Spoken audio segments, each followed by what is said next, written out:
welcome once again to the Open Mic Writers in Their Own Words, the show where every episode I talk to a writer about their work, about the publishing industry, how they do that wonderful thing they do that we all love so much. I'm on, of course, YouTube. If you're watching this, you know we're on YouTube. We're also available on every major podcast platform, so whichever one you use. You would be so kind, please leave us a nice review. Hit subscribe if you haven't done so already. I'll come back to this a little later on, but please, it does help people find the show. And as I am fond of saying, this is the kind of show, if you have any interest at all in writing, that you're going to want to keep up with on the regular. And the reason for that is folks like my guest today, who is one of the really, really, truly great and respected crime thriller authors anywhere in the world today. His books have won all the major awards this industry has for thriller and crime writers. The Edgar, the Hammett, the Steel Dagger, the Barry, the Macavity, Lefties, Anthony's, anything else with a name, he's probably won it.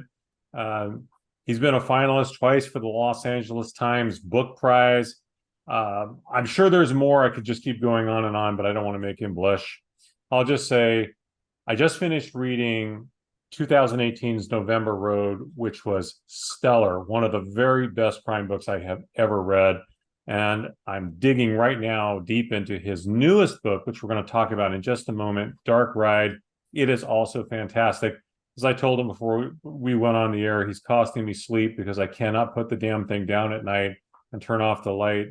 It is absolutely another page turner. Can't say enough good things about his writing. So let me just say, Lou Berney, it is a real pleasure and an honor to have you on the Open Mic Writers in Their Own Words. Welcome. How are you doing today?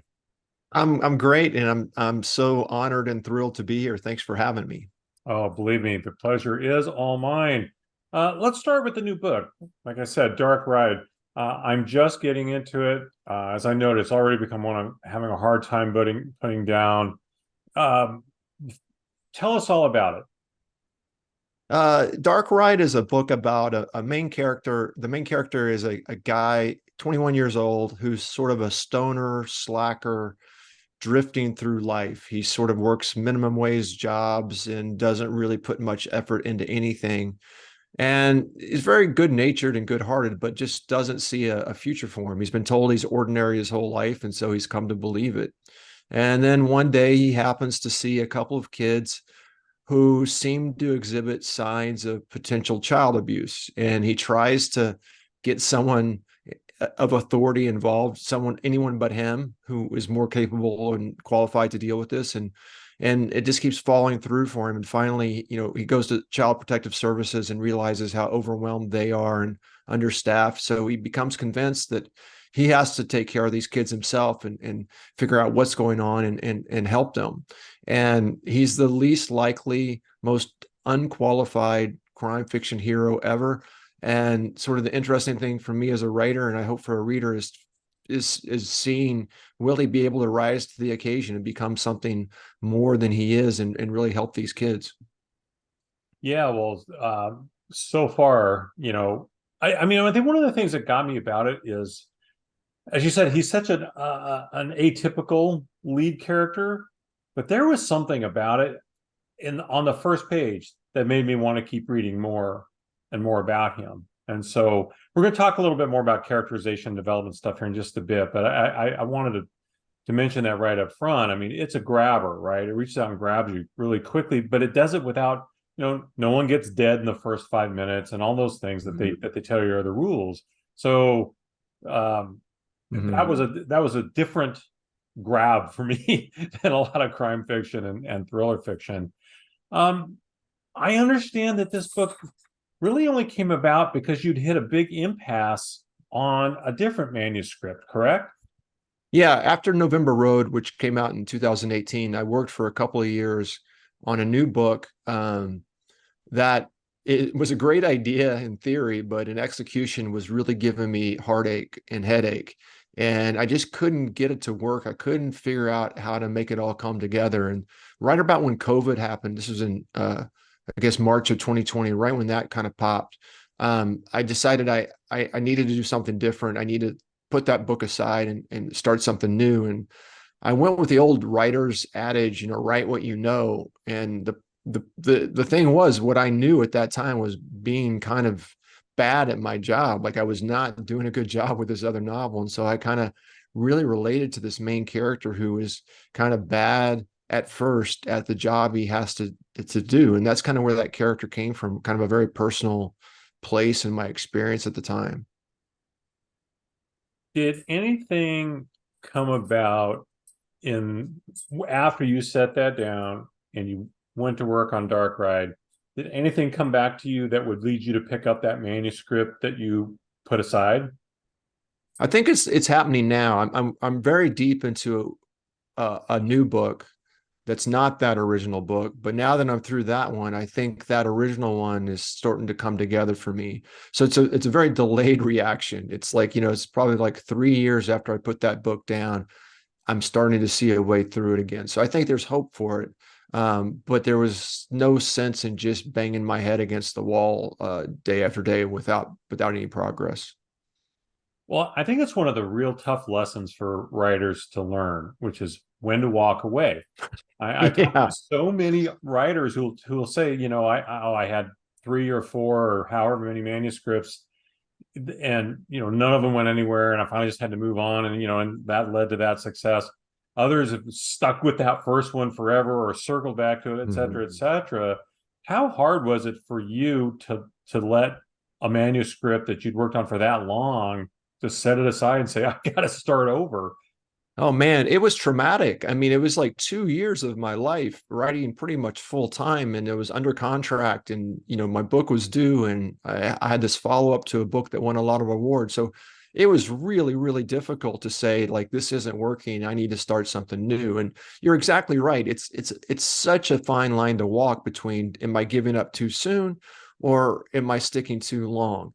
And I think for me, what it comes down to is this gut feeling. It just at some point, I got to feel like is I don't mind hard work. I don't mind difficult work, but when it feels wrong, that's when I need to stop and try something new. And again, that's not an easy choice, always figuring out what's wrong and what's hard, but that kind of is what it comes down to for me.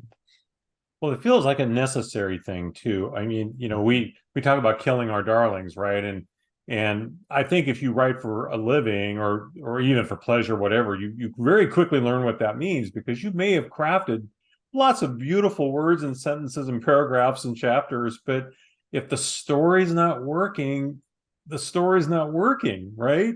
Absolutely. And trust me, a lot of that book is really damn good, if I do say so myself. Like, and that's why it's really hard to walk away because a lot of it's really, really good. And I was talking to another writer about this. It just comes down to this knot in your stomach, I think, for me at least, that you either feel that knot in your stomach or you don't. It's either right or it's wrong. And it can be, beautiful chapters, some great characters, great dialogue, a lot of good stuff. But if you've got that knot in your stomach, you just gotta do something else. Well, we of course we mentioned you won a lot of awards for November Road, and that's pretty heady stuff. Was the sheer amount of success that book had, did that play a role in what was going on with the following manuscript? Did you feel additional pressure, or was, you know, that kind of success feels like it feels to a lot of us like that's a once in a lifetime thing. Now, hopefully it's not. Hopefully it's not. But I Right. mean, did that add to what was going on with you on that book? I mean, I'm sure it probably didn't help, but I'm not sure really that external forces can apply more pressure on me than I can apply myself. And I think a lot of writers would say this too. Like, I feel like I'm the tyrant of my own process. Like, I'm really rough on myself sometimes, and so I think that's where most of the pressure was coming from and always comes from. But again, I think the other stuff didn't help.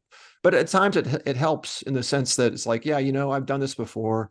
I've been up and down. And I think the longer you get into your career, the more ups and downs you have, that becomes sort of a calming thought to just to know that like this is just the process. It's going to be up and down, and to accept it rather than to fight it. Well, and you're the protagonist in Dark Ride. you noted slacker, that kind of thing. But a very affable guy and very he seems like the kind of guy that if he was hanging around where you worked or something, you wouldn't want to run him off or something, right? He just seemed like very good-hearted, which I think you said. Not again, not the typical crime fiction guy, and that's why I said I wanted to circle back this a little bit.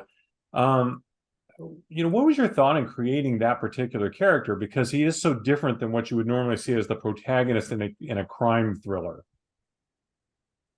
Yeah, that's Did a you good want question. him to be very different? Did you say, look, he's got to be the opposite of a mob hit guy or Yeah, I something think, like that?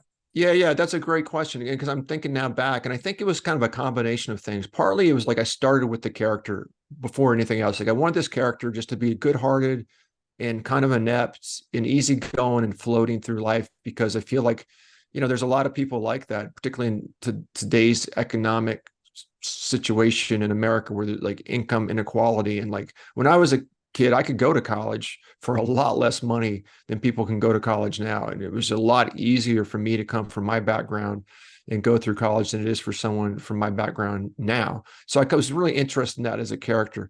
But then I also started to think about how to fit that character into the tropes and expectations and conventions of crime fiction.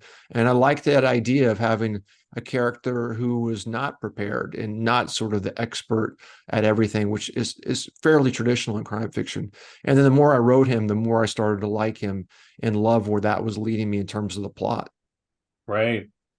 Uh, you know, I know it took a long time for success to find you. Like a lot of writers. I mean, you spent a lot of time at this. And I always think of something Bob Seger said many years ago after I think in the 70s when Night Moves came out. He said, yeah, it only took me 15 years on the road to become an overnight success. Right. So how would you describe that time though when you were grinding and it wasn't happening for you? Did you ever just say, I don't know, maybe this ain't gonna work? Well, every day, basically, like at least three times a day, probably. Yeah. No, I mean, that was constant, but I don't think I ever really got to the point where I was gonna give up. I mean, I think I came close probably a couple times, but I have this a wife who we met in grad school in creative writing class, and so like I always sort of had her faith and support and constant like shut up, stop whining, right? Like the tough love. That was very, very important to me over the years. And I also just think like I have this understanding it's the one thing I'm good at. So I can't stop doing it. And that was kind of what kept me going all those years. Like I knew I was good at it. I knew I could get better at it. But that's the reason I'm here. Basically, there's nothing else I've got. Like there's no secret talents hidden away that I can turn to. Like this is what I got. So I'm gonna lay it all out there. Well, the fates have channeled all of the other things you may have been good at into this for sure. Because I mean, and again, I don't blow smoke at people. I don't give a lot of what I consider faint praise, but you turn a phrase in a way that I had to go back and read two or three times just in admiration. Like, Oh, thanks. Thank you. damn, that was really. And I don't like to read stuff, on the show, so I won't do that. I'll just encourage people go find your own thing here in the book. But it was, um, really, it was stark. Not stark, wrong word. It was striking. That's the word I was coming from. And how reading something, and in the new book too. Like I say, it only took one page. I was like, damn, I'm so jealous of this. This is Oh, good. Um, I understand that November Road is being made into a movie, or has at least been optioned for a movie. What's the progress there? Do you know where that's at? It's somewhere in the great empty sea of development right now. Like it's on the boat, but it's in the horse latitude somewhere, and I don't know if the wind is blowing or what direction, but it's out there, and hopefully it'll come to shore someday, sometime. And I try not to focus too much on that because I just can't control it. I would love for it to be a movie. I would love for Dark Ride to be a movie, but it's one of those kind of things you can just as a fiction writer just hope for, but not become consumed with.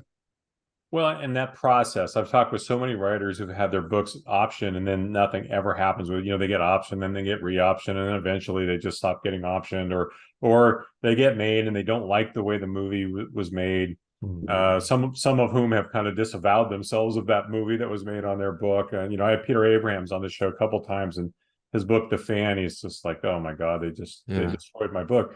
So, are you having any input on this at all?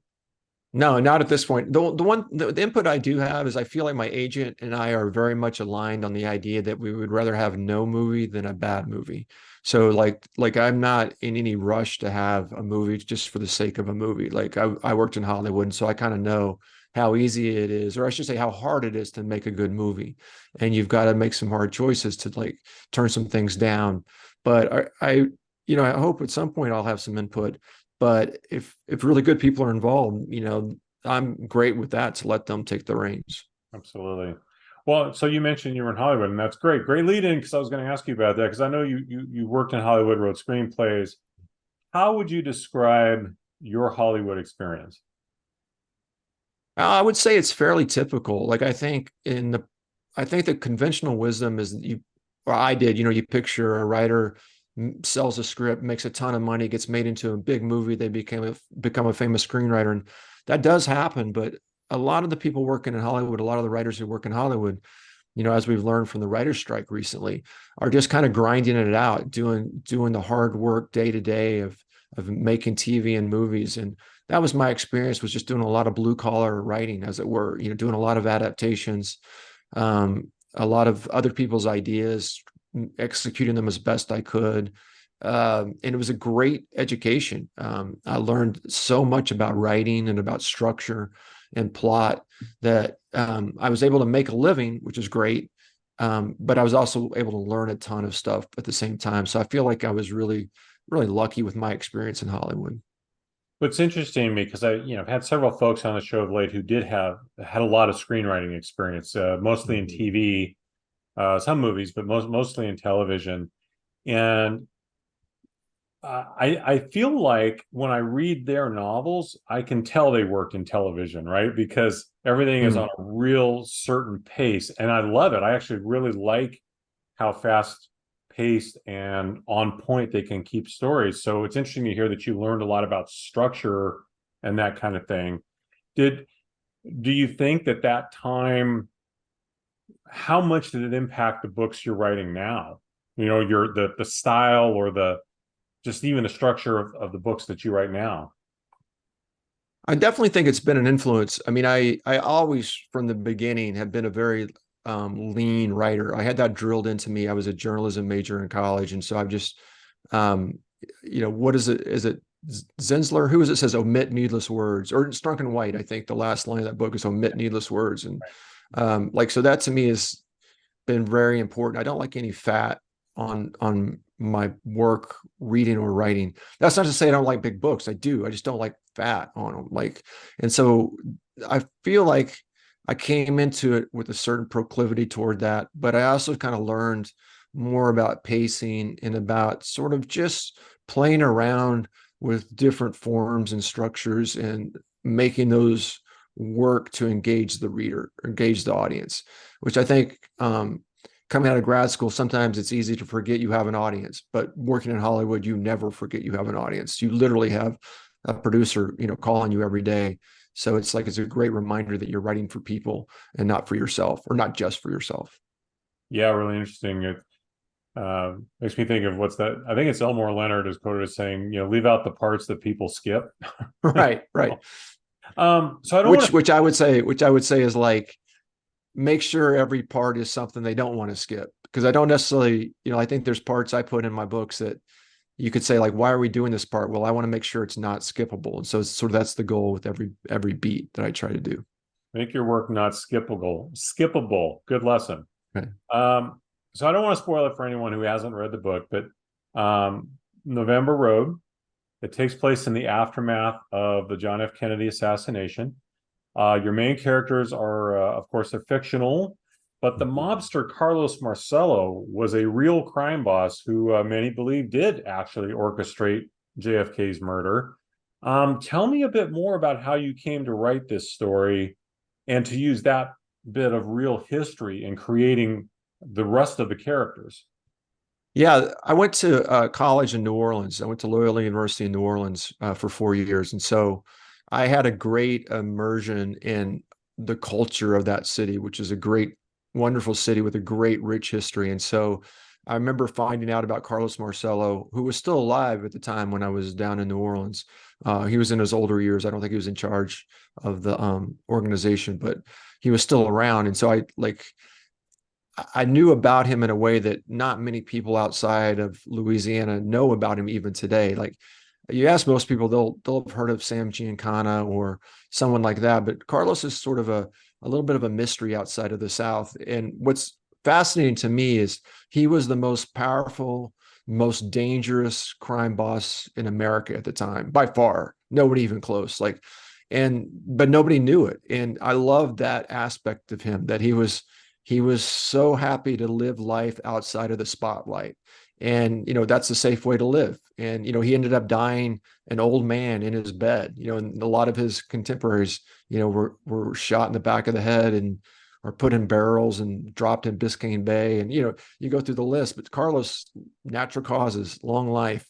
And he had I don't think I put it in the book, but he had a sign in his office in Metairie that said, "Three people can keep a secret if two are dead." And to me, that was just like the heart of everything. And I thought, like, if anybody got away with the Kennedy assassination, it would have been this guy. He would have known how to do it. And so that all those kind of things coalesced for me. And that's how he became a character in the book. Well, I absolutely like say I actually did not know the history of Carlos Marcello. I had to go look it up because I said, wait a minute.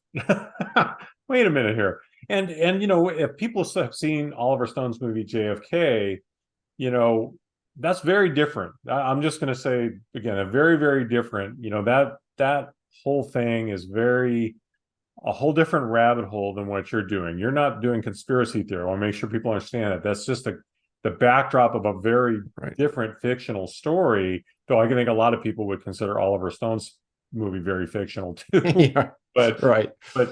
yeah, I thought, wow, that was just a really masterful blending of reality and fiction. So kudos. Oh, Uh, thanks. so I read you said this one time, and I hope I'm remembering it correctly. You referred to your father as the world's greatest liar, and you meant it in a very positive way. Can you please explain that to me? Yeah, my wife and I still laugh about it. He was a recreational liar. He never ever lied for gain or malice. He just liked to make stories up, and he would just lie like out of off the top of his head. But it would always be colorful and interesting and engaging lies. And I feel like I may have had that passed down to me. There's a combination there. Like if you're really good at lying, but you're a good-hearted person, like what do you do with those sort of opposite qualities? And I think writing fiction is one of the ways to go. My dad probably would have been a great fiction writer. He was a great storyteller. He was a used car salesman, which you would think, oh, he's a good liar. But he never lied for gain. So he was a terrible used car salesman. So go figure. That's hilarious. Well, I'm sure you've seen the movie Big Fish. Oh, yeah, yeah. Was he anything like Yes, Albert Finney's yes, character? Because that's the first thing that yes, comes to my mind. The guy, he's not yes. lying; he's just embellishing, right? Yes, it's a whole different. There needs to be a new word for it, right? Yes. When I saw that movie, I was like, "Oh my gosh, yes, this feels like home to me." Yeah, I 100% agree. We talked a little bit about characters earlier, but I want to circle back to it because your characters, good and bad, are just so vivid, and so I can see them in my mind's eye really clearly. Um, Talk more about, I guess, your approach to characterization. I know we talked about the protagonist in Dark Ride, but your approach to characterization in general. And I'm curious if you have rules or guidelines for yourself that you stick to when you're creating characters, or is everything pretty much just fresh off of out of your brain? Like, well, this one's this. I think I guess my main rule for a character is they have to be engaging. they have to engage me as a writer, or they're not going to engage the reader. So that's sort of the one deal breaker. Like a character has to sort of be engaging. And I do have some tricks and little things I do if I get stuck, but in general, it just comes down to a very highly inefficient process of trial and error. Like I'll have a sense of a character and then I'll write a scene, and if the character feels flat or dead on the page, I try writing the scene again and then again and again. And it's again very inefficient. But for me, like it's the only way a real character kind of will emerge organically and kind of come alive on the page. And what happens a lot of times is characters I don't even imagine being around for very long, they'll come alive and they'll kind of elbow themselves way into the rest of the novel in ways that I really appreciate. And then other times, important characters I think are going to be key just never come alive, and so I end up cutting them. So trial and error is the bad advice I have for all the writers out there. It's not for the faint of heart, but it's the thing that works for me. Well, it sounds like it comes back so much to what we were talking about earlier, which is you got to learn how to say goodbye to great writing, great character, whatever, if it doesn't serve the story. Everything seems to come down to how is it serving the story. You have to be honest with yourself about what is a good character and what is not. I mean, I just think a lot of times you start playing these games in your head where it's like, oh, this character is good enough. It's fine. It's fine. Yeah, she's alive. At some point you just got to trust your gut and say, this character isn't working, and I have to honor that, my instinct for that, and cut them loose. Well, along those lines too, we all have beta readers, we all have writers groups, most of us do, I should say. That's how most writers work. Is you want someone to read your stuff and give you an opinion. And of course, it would be lovely if they always said, "Gosh, you're brilliant. This is great. Don't change anything." It rarely works that way. How when you're working with these stories, and especially when you're struggling, do you reach out for more advice, or is that when you pull back from getting advice because you don't need anything else to muddle up the picture even worse? Yeah, I'm probably on the end of the spectrum that fears muddling more than anything else. Like I really worry about extra voices in my head. And part of that is because I learned in Hollywood, especially, that there can be such a thing as a very smart note that someone gives you about the writing, but it may not be the right note. And I'm very susceptible to a smart note. And so I don't want someone to tell me something smart about my novel that might be wrong about my novel. And so again, I tend to pull back in quite a bit, unless I'm at a point where I really think an outside perspective can help me, figure out something. And then I'll talk to my wife usually, and I'll usually talk, instead of her reading it, we'll usually talk it through, and I'll say, here's the plot, here's the beat, here's the character. And she usually has really great kind of ideas about her gut instinct, what might be wrong or what might work better. Do you read reviews? And if you do, how do you absorb and handle the ones that are not good, if there are ones that are not good? I read the big reviews. I read like newspaper and magazine reviews and stuff like that. Obviously, you have to read those. Uh, as far as like Goodreads reviews and Amazon reviews, I really try not to read those, because what happens is like there'll be like 20 straight good reviews, but then one mediocre review will derail me for the day. It's like it should be the other way around, but it's not. And so I try not to read them, but I do find occasionally, like you skim through Goodreads, especially, sometimes people will, if it's a bunch of people pointing out the same thing, like I kind of take that to heart, and I was like, oh, okay, that makes sense. If it corresponds to my own nagging, sense that something's wrong, then that can be really helpful. So I don't have a good answer for that, really, Rich. It's just sort of like I try not to, but sometimes I do, and sometimes I regret it, and sometimes I don't. It feels a little bit to me like social media, I mean, because we, God, I know some people call it anti-social media, and I think that's right. And I'm a reporter by trade. I have to be on social media. It's a part of the Yeah. deal. I hate it. I hate it. Um, I, I won't get into all that, but I will say that's another thing. It's a time suck, I think, for a lot of authors, and I feel like a lot of authors they really struggle with how to manage it, because I could be wrong here, but I think the majority of writers are somewhat introverted, and so having to put themselves out there into this space where at least half of the commentary is awful just for the sake of being awful, right? Right. I kind of liked your book, but you're fucking ugly, right? Or just something where you just like, why would you say something like that? Right. There's Right. so much of that out there, and you have to have such a shell to be able to manage it. But then, the publishers, they want you to be out there and they want you to interact with people and all that shit. How do you manage that part of all of this? And especially as the books have become bigger and more successful, and everybody, people like me, everybody wants a piece of Lou Berney. How has that affected you? Um, Not just maybe how you interact with the public, but just even how you interact with all the media stuff, and to where, how you go about your daily deal of getting your job done. Yeah, I guess I'd say I think, well, I'm 59 years old and I've been a writer for 35 years. And you just take a lot of blows over those years, both as a writer and as a human being. And I feel like I have a hide, like a pretty thick hide at this point, a pretty strong shell. And I feel like things don't bother me near as much as they would have 20 years ago or 10 years ago. And Hollywood helped with that, obviously. Like you can't be a shrinking violet. You got to be able to take a punch when you work in Hollywood. But so I just think generally, I just tell myself it's part of the process. It's like boxing. You're going to get hit and you can't be afraid of getting hit. And you just got to like forget about it and come right back. And that's kind of my general philosophy. It doesn't always work, but in general, it works. Do you avoid social media?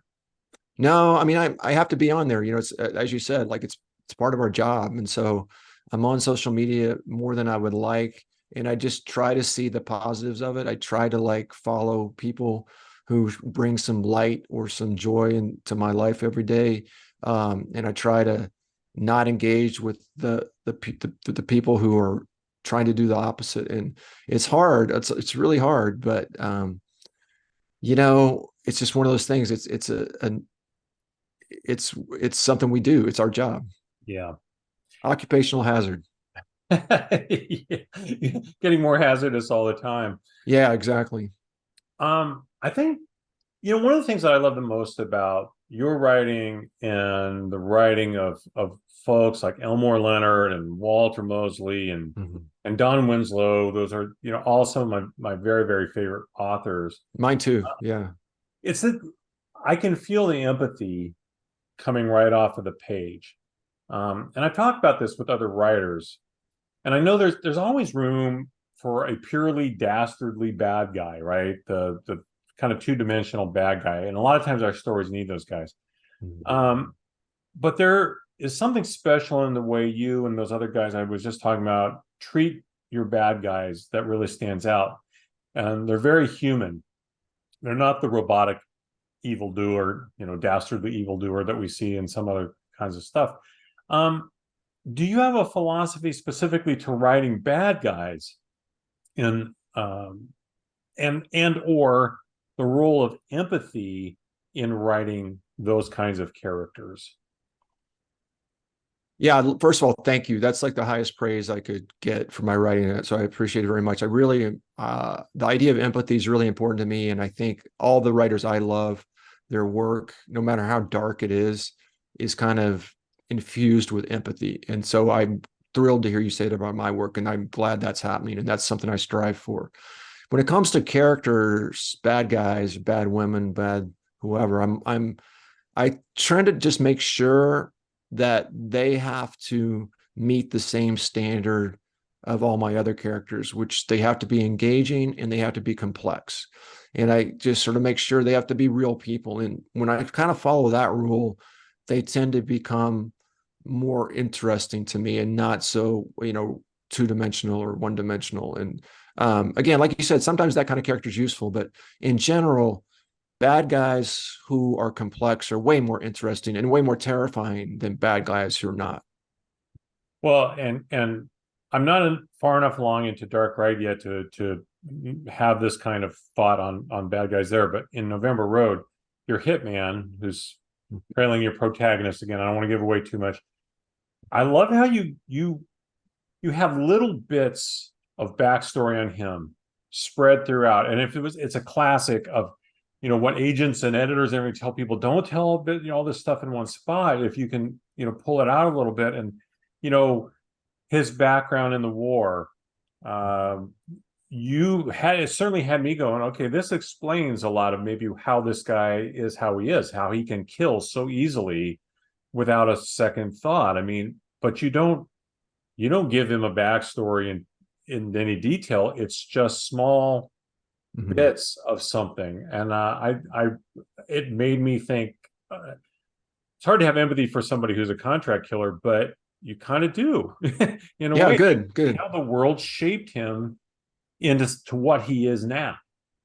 Yeah. His name is Barone, and I've done book clubs. I did book clubs for November Road, where this ruthless, murderous, probably sociopathic guy named Barone is part of the discussion, and people will say, "Oh my God, he was so terrifying, and I hated him. He's such a bad guy." And I'm like, wait, he's not that bad. I find myself sort of arguing his side of things. Like, sure, he kills dozens of people over his career, but I think part of that is that empathy comes from writing from within inside the character, looking out. So I could kind of understand the world from Barone's point of view, and that's what I really love writing bad guy points of view, which I got to do in November Road. And that was one of the things that really opened up the novel for me, because you can kind of see the world through a completely different lens than you or I would see the world.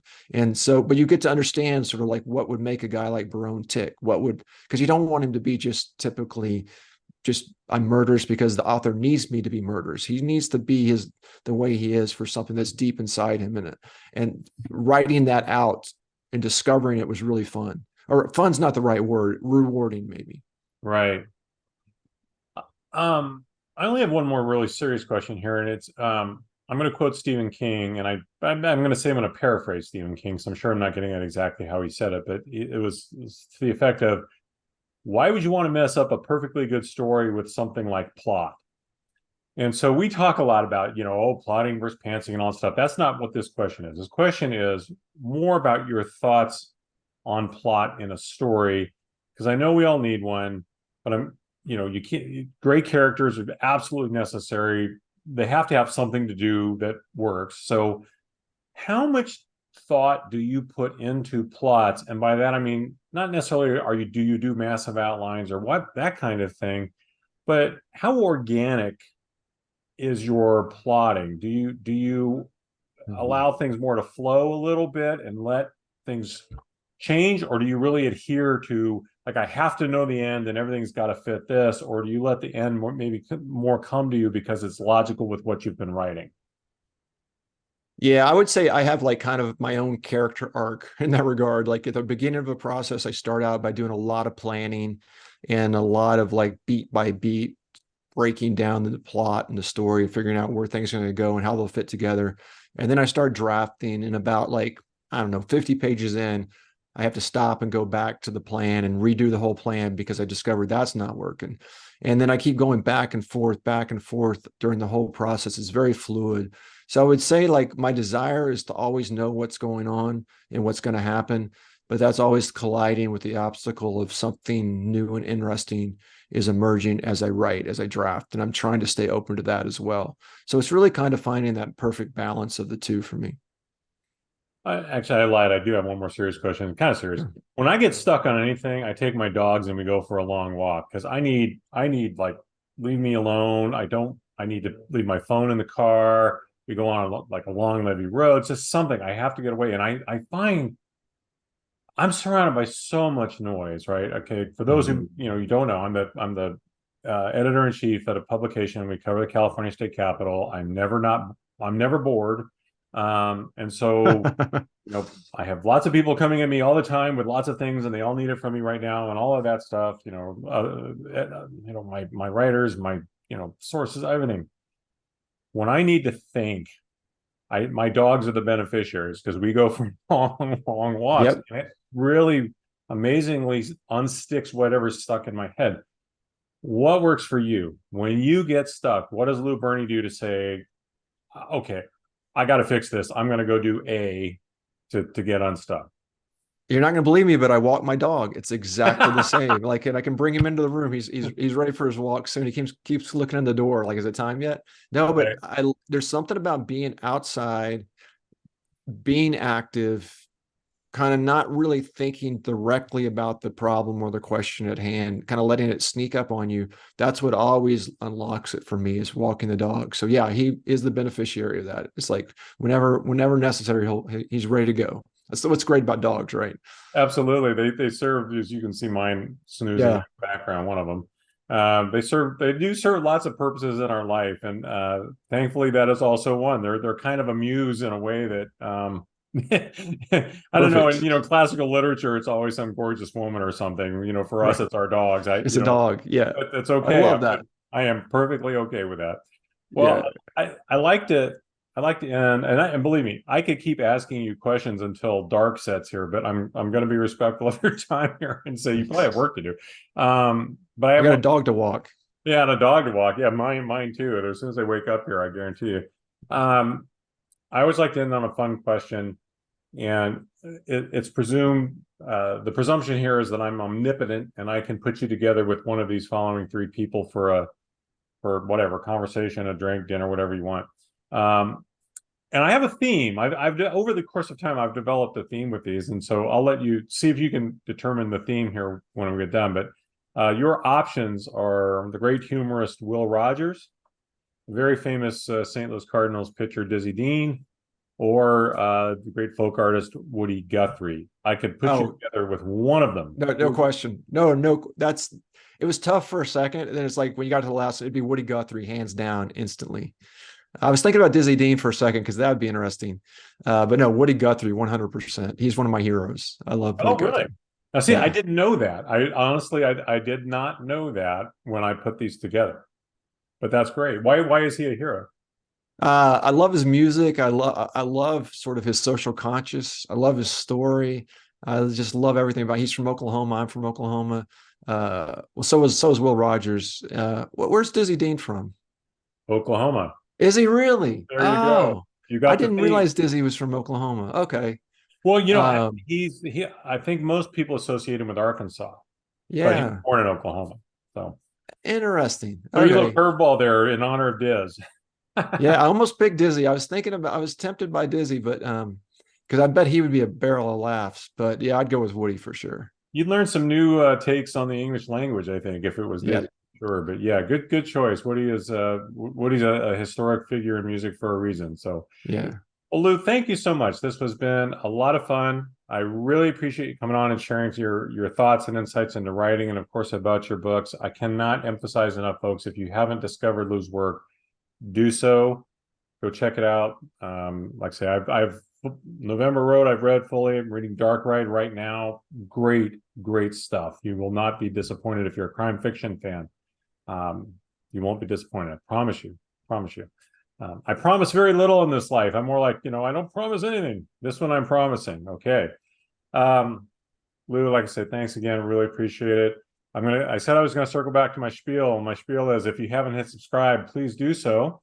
We'll make sure that you don't ever miss the opportunity to hear from good folks like Lou, some of the other folks that have been on the show, some that are coming up on the show.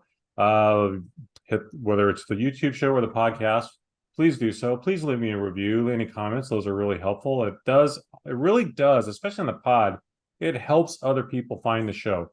And that's really the goal, is helping other people find the show. If you love writing the way I do, can't miss. That's all I can say. Again, Lou, thanks again. I will leave you with the one last thing. Same thing I say all the time. I mean it from the bottom of my heart. Tomorrow is not promised to anybody, so please make today count. Until next time, for my guest, Lou Berney, for his dog and my dogs who are all snoozing and cooperating so gracefully with us so we could get this interview done, I say thank you very much. I'm Rich Eisen. This has been the Open Mic, Writers in Their Own Words. I'll see you next time.